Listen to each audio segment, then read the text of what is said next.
అందరికీ తెలంగాణ ఉద్యమ అభినందనలు. ఈసి మూసి నదులు అక్క చెల్లెళ్ళు ఓ ఉయ్యాలా ఓ నా ఉయ్యాలా, ఈసి మూసి నదులు అక్క చెల్లెళ్ళు ఓ ఉయ్యాలా ఓ నా ఉయ్యాలా,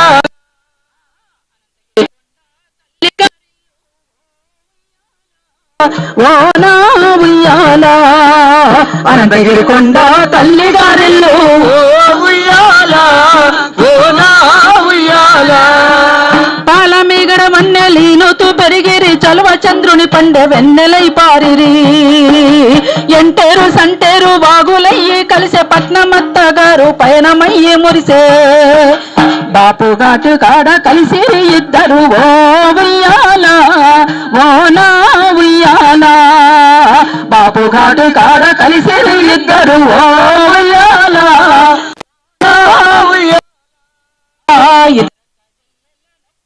చిరి ఓ ఉయ్యాలా ఓ నా ఉయ్యాలా, ఇద్దరక్క చెల్లెలు ఒక్కరికి చిరి ఓ ఉయ్యాలా ఓ నా ఉయ్యాలా, ఈసి మూసి నదులు అక్క చెల్లెళ్ళు ఓ ఉయ్యాలా ఓ నా ఉయ్యాలా, ఈసి మూసి నదులు అక్క చెల్లెళ్ళు ఓ ఉయ్యాలా ఓ నా ఉయ్యాలా. ఇది 2012 కంటే ముందు వచ్చినటువంటి పాట. మూసీ నది అనంతగిరి కొండల్లో పుడితే దామగుండాల దగ్గర వికారాబాద్ జిల్లా పూడూరు మండల్ దామగుండాలలో మునిగితే యమగండాలు తప్పుతాయని ఒక సామెత మామూలుగా అంటుంటారనమాట ఆ గ్రామాలలో. ఆ గ్రామాలన్నీ 2012కు ముందే మేమంతా అరుణోదయగా టఫ్గా మేమంతా తిరిగి సమాచారం సేకరించి ఫిరంగి కాలువ గురించి 5 రోజులు పాదయాత్ర చేశాం.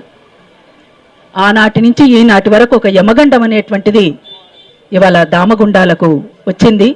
నిజానికి 1908లో వచ్చినటువంటి వరదల్ని మనం ఒక్కసారి గమనించినట్లయితే అట్లాంటి ఈసి మూసి అక్క చెల్లెళ్ళు కలిసి ఇవాళ యమగండంగా ముందుకొస్తున్నటువంటి రాడార్ని ముందుకు తీసుకొస్తున్నటువంటి పరిస్థితిని ఆపాలి అంటే ఆ అక్క చెల్లెలు ఇద్దరు కూడా తలుచుకోవాల్సిందే.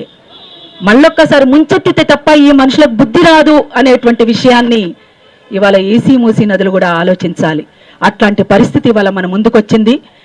ఇవాళ అంటే పక్షుల్ని కాపాడుకోవాలి, అడవిని కాపాడుకోవాలి, జంతువులను కాపాడుకోవాలి అంటే కొంతమందికి స్పృహ రాదండి, ఆ సోయి లేదు కొంతమందికి. వాస్తవంగా ఈ ఇందిరా ఇక్కడ ధర్నా చౌక్ అంతా నిండుగా ఇవాళ రావడానికి కూడా అడుగు పెట్టనంత సందు ఉంటుందేమో అనేటువంటిది ఆలోచించిన తులసి నేను మీ దాన్ని మేము ఫాలో అవుతున్నాం గత కొద్ది రోజులుగా.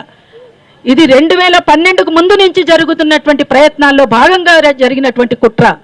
అందుకనే ఇవాళ ముందుకొచ్చినటువంటి దీన్ని మనం భగ్నం చేయాలి అంటే మనకు ఆక్సిజన్ కావాలి, వస్తారా రారా అనేటువంటి దాన్ని ఇవాళ ఇక్కడ ఈ తమ్ముడు కూర్చున్నాడు కదా, ఇక్కడ దీనికి సంబంధించిన సింబాలిక్గా ఇక్కడ కూర్చున్నాడు తను. అంటే ఎవరికి వాళ్ళుగా ముందుకు రావాలి.